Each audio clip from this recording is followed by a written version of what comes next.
तो यहाँ पर हम देखेंगे निपुण भारत मिशन से संबंधित ये प्रशिक्षण है, भाषा शिक्षण में प्रवेशी संसाधनों का महत्व उत्तर प्रदेश। तो इसकी जो महत्वपूर्ण प्रश्नोत्तरी है उस पर सीधे हम चलते हैं, क्योंकि इसमें केवल एक वीडियो है प्रशिक्षण के तौर पर, तो वो आप आसानी से देख लेंगे। उसके बाद में जो प्रश्नोत्तरी है उसको हम सॉल्व करेंगे।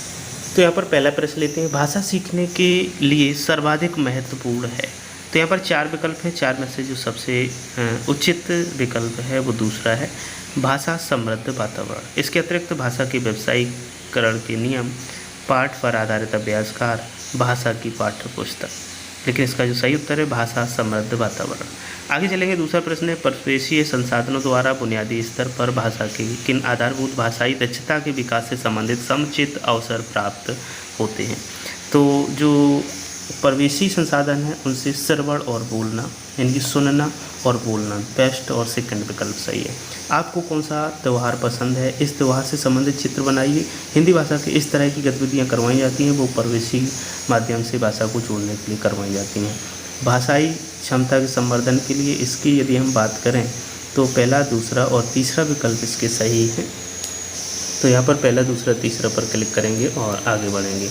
मानवीय प्राकृतिक संसाधन, वस्तुओं और सामग्रियों को धरोहर, कला और शिल्प, इनके द्वारा हम भाषाई क्षमता का संवर्धन कर सकते हैं, बच्चों में भाषा का अच्छे से विकास कर सकते हैं। तो पहला, दूसरा और तीसरा विकल्प इसका सही है। भाषा की कक्षा को भाषा समृद्ध परिवेश के रूप में कैसे प्रस्तुत किया जा सकता है। तो जो इसका सही उत्तर है वो तीसरा है, कविता, कहानी, पोस्टर, कंकड़, फूल, पत्तियाँ, अखबार, पत्रिका इत्यादि का प्रदर्शन करके। इसका ये उचित उत्तर है, इसको हम यहाँ पर टिक करेंगे और आगे बढ़ेंगे नेक्स्ट प्रश्न की ओर। आगे देखते हैं, निम्नलिखित में से कौन सी गतिविधि हिंदी व्याकरण में संज्ञा से परिचित करने हेतु उपयुक्त है। अब आपको यदि संज्ञा पढ़ाना है तो जो जनरल तरीका है वो यही रहता है कि संज्ञा के उदाहरण दे दो, बच्चों को परिभाषा लिखवा दो, बस याद हो जाए। लेकिन नहीं, इसका जो सही तरीका है विद्यालय परिवेश में उपलब्ध समस्त मानवीय और प्राकृतिक संसाधनों का प्रयोग करते हुए हमें ये पढ़ाना है। इसके बाद में प्राथमिक विद्यालय में शिक्षकों द्वारा वार्षिक कार्यक्रम का आयोजन किया गया। इस कार्यक्रम की रिपोर्ट सभी बच्चों को तैयार करने को कहा गया है।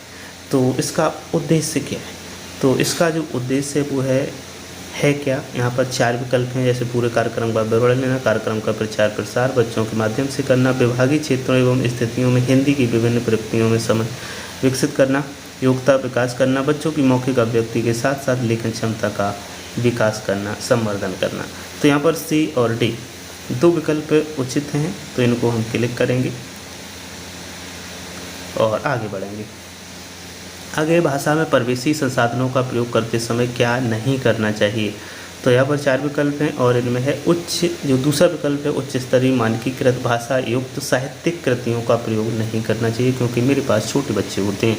आगे प्रश्न है, एक शिक्षिका अपने बच्चों के उनके घर के सदस्यों के बारे में बातचीत करना चाहती है, तो इसका उद्देश्य क्या हो सकता है। तो इसका उद्देश्य हो सकता है कि बच्चों को मौखिक अभिव्यक्ति के सहज अवसर प्रदान किए जाएँ और बच्चे अपनी मौखिक अभिव्यक्ति कर सकें, जिससे कि उनका अच्छे से भाषा विकास हो सके। तो यह तीसरा विकल्प सही है। आगे है, भाषा शिक्षिका के रूप में हमारा उत्तरदायित्व क्या है।